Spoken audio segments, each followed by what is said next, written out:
क्या कहने राहुल गांधी के बयान को लेकर मोदी जी कह रहे हैं कि उन्होंने हिंदुओं का अपमान किया है, माफ़ी मांगना पड़ेगा उन्हें, क्या कहना है? देखिए, मैं तो ये कहना चाहता हूँ कि जब मोदी जी खड़े हुए थे संसद के अंदर तो उन्होंने कहा कि भाई ये हिंदुओं का अपमान है। तो उन्होंने कहा कि मोदी जी पूरा हिंदू समाज नहीं है, आरएसएस पूरा हिंदू समाज नहीं है। तो इस बात को दूसरे एंगल से दिखाना ये बहुत गलत है। जिस तरह मीडिया इसे बार बार चाह रही है कि फ्रंट लेवल पर इस मुद्दे को उठाया जाए, ऐसा होने नहीं दिया जाएगा।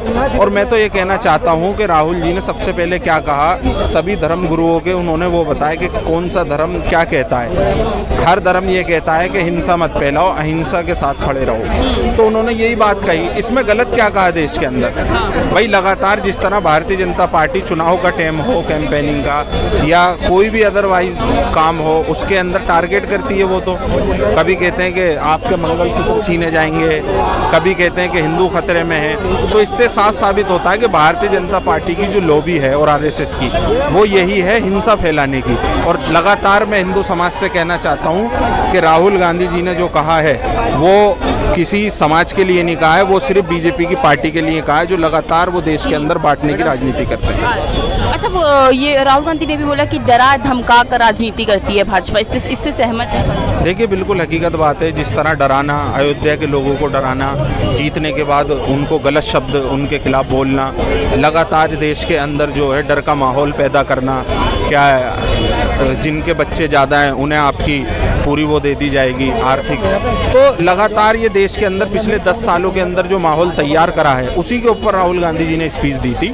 और अब कुछ लोग ऐसे चिंटू जो निकल के बाहर आए हैं, वो लगातार नेगेटिव फैला रहे हैं देश के अंदर कि नहीं जी देश के हिंदुओं के लिए कहा है। और मैं बार बार कह रहा हूँ कि इस बात को गलत मत साबित करो, वरना जिस तरह 2024 में आपका हाल हुआ है, हो सकता है इससे भी बुरा आने वाले विधानसभा में हाल हो।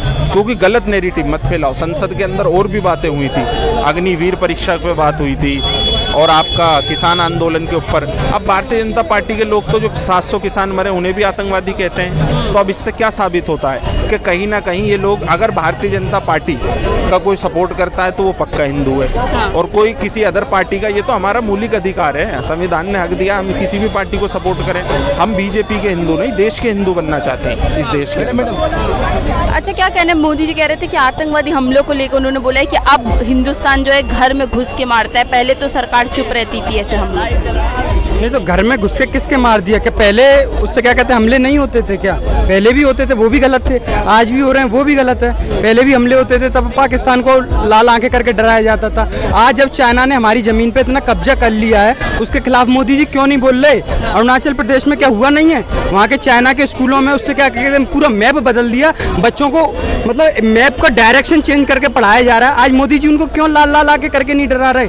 मणिपुर पे जो हिंसा हुई उसके खिलाफ मोदी जी क्यों नहीं बोल रहे? क्या दंगे क्या हुए नहीं है? किसको नहीं पता कि 1300 से ज्यादा दंगे मौजूदा मोदी सरकार में हो चुके हैं? किसको नहीं पता? इस चीज में कहना कि उससे क्या कहते हैं मोदी जी ने दंगे कम किए हैं, ये सबसे बड़ी गलती है, सबसे बड़ा झूठ है। दंगे तब भी हो रहे थे, आज भी हो रहे हैं। आज दंगे बहुत सबसे ज्यादा हुए। हरियाणा जैसा राज्य जहाँ कभी दंगा नहीं हुआ, वहाँ पे भी मोदी जी ने दंगा करवा दिया। आपने देखा उन्नू में दंगा हुआ था।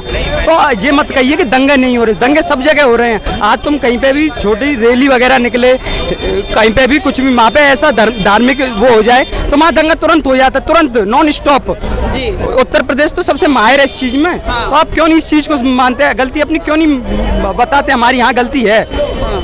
अच्छा, मोदी जी कह रहे हैं कि इन 10 सालों में जिस स्पीड से हमने काम किया उसी स्पीड से हम काम करते रहेंगे। क्या कहना है कि स्पीड अच्छी थी मोदी जी की काम करने की? देखिए, मैं तो सब बात होती है, मैं वो न्यूट्रल बोलता हूँ। हाईवे बने, स्पीड थी अच्छी, वंदे भारत चला दी, ठीक है, पर उससे ज़्यादा तुमने बिहार में है और ये कौन सा वो था पश्चिम बंगाल में इतनी जो दुर्घटना हुई, उसके खिलाफ एक भी रेल मंत्री का जो बयान आया, एक भी, मतलब वंदे भारत चलाने के बाद इतने बड़े बड़े हादसे हो रहे हैं, उनके ऊपर वो नहीं है। ठीक है, स्पीड अच्छी है तुम्हारी, 2-3 कामों में अच्छी है, सिर्फ हाईवे में और एक रेल व्यवस्था में थोड़ी सी, उसमें भी ऐसी नहीं वंदे भारत चली है सिर्फ। और तुमने कहा रेलवे में अच्छा सुधार हुआ, अच्छा वो हुआ, कुछ नहीं। कांग्रेस के शासन काल में हम रेलवे जो हमारी वो बिछा हुआ है वो 3रे नंबर पे था पूरे वर्ल्ड में, आज भी हम 3रे नंबर पे ही हैं, इसमें कुछ नहीं हुआ विकास।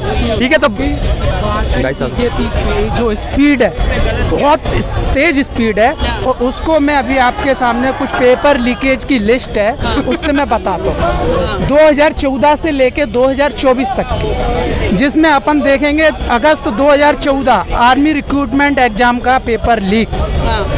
दूसरा नंबर आता है जून 2015 AIPMT परीक्षा लीक।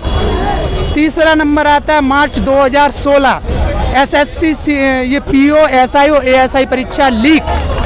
फिर इनकी स्पीड की शुरुआत होती है जून 2016 VA फर्स्ट ईयर इंग्लिश का पेपर लीक। आगे फिर बढ़ते हैं हम, जुलाई 2016 नीट 2 पेपर लीक। और इसके आगे चलते हैं फरवरी 2017 आर्मी रिक्रूटमेंट पेपर फिर से लीक, दूसरी बात। फिर हम आगे बढ़ते हैं मई 2017 नीट पेपर लीक। फिर 2018 में जब हम आते हैं तो इसमें कंबाइंड ग्रेजुएशन लेवल का एग्जाम लीक हो जाता है। तो कुल मिला के स्पीड क्या कहना है कि स्लो रही है मोदी? इतनी स्पीड रही है इनकी भ्रष्टाचार में कि 28 पेपरों का रिकॉर्ड ऑन स्पॉट अभी मेरे पास मौजूद है, जो युवाओं के साथ हुए खिलवाड़ को प्रदर्शित करता है। पूरे देश के युवाओं का भविष्य किस तरफ ले जा रही है बीजेपी सरकार, ये हम लोग देख सकते हैं, समझ सकते हैं। इनकी स्पीड क्या है? इनकी स्पीड जो है, लोग हिंदू और मुस्लिमों को आपस में लड़ाने में बड़ी माहिर रही है। इनकी स्पीड अपनी कमियों को छुपाने में रही है। इनकी स्पीड एम्प्लॉयमेंट को ख़त्म करने में बिल्कुल जीरो रही है। यह अनएम्प्लॉयमेंट को बढ़ाने में 100 रही है, 100% रही है। इनकी स्पीड किसानों की बात हो, बेरोजगारी की बात हो, या देश के अंदर समता और समानता की बात हो, तो उसको कुचलने और दबाने की स्पीड इनकी 200 और 400 के पार रही है। अच्छा, गरीबों के विकास को लेकर क्या कहना है मोदी जी? कहीं गरीबों का विकास किया है हमने, इसलिए तीसरी बार आए सरकार में। तीसरी बार गरीबों के विकास, जो बीजेपी मॉडल बोलते थे लोग, डबल इंजन की सरकार है। यूपी के अंदर एक तरफ बाबा, एक केंद्र में योगी जी। हमें आज तक ये समझ नहीं आया, और हमें ही नहीं, देश के किसी भी युवा को आज तक ये समझ नहीं आया कि जब इतनी स्पीड से देश के अंदर विकास कर रहे हैं, और जिस यूपी अयोध्या में राम मंदिर को भी बनवाते हैं ये, उसके बाद भी फिर ये हार क्यों जाते हैं, ये आज तक देश में किसी को समझ नहीं आया। सवाल इन पे इस बात पे उठता है कि जब आप यूपी अयोध्या नहीं जीत पाए, आपने विकास किया, आपने मंदिर बनाया, उसके बाद भी आप अयोध्या हार जाते हो। मुझे ये समझ नहीं आता कि देश के अदर हिस्सों में अगर आपको सीटें मिलती भी हैं तो वो किस वजह से मिल रही हैं, कहाँ मिल रही हैं, उनका रीजन क्या है। और सच तो ये है कि जो ईवीएम की धांधली है, जो ईवीएम की इनकी सेटिंग है, जहाँ इनकी ईवीएम की सेटिंग हो जाती है, सिर्फ ये वही सीटें जीतने में सक्षम होते हैं। मैं गारंटी से देता हूँ ये कभी भी 4-5 सीटें भी आज ईमानदारी से देश के अंदर निकालने लायक सक्षम नहीं है। अच्छा, अखिलेश यादव का भी बयान है, इसमें कहा कि 4 जून के बाद जो है देश में सांप्रदायिकता की जो राजनीति है वो खत्म हुई है। देखिए, 4 जून के बाद देश के अंदर सांप्रदायिकता की जो राजनीति है वो खत्म हुई है, तो उनका कहना बिल्कुल सही है।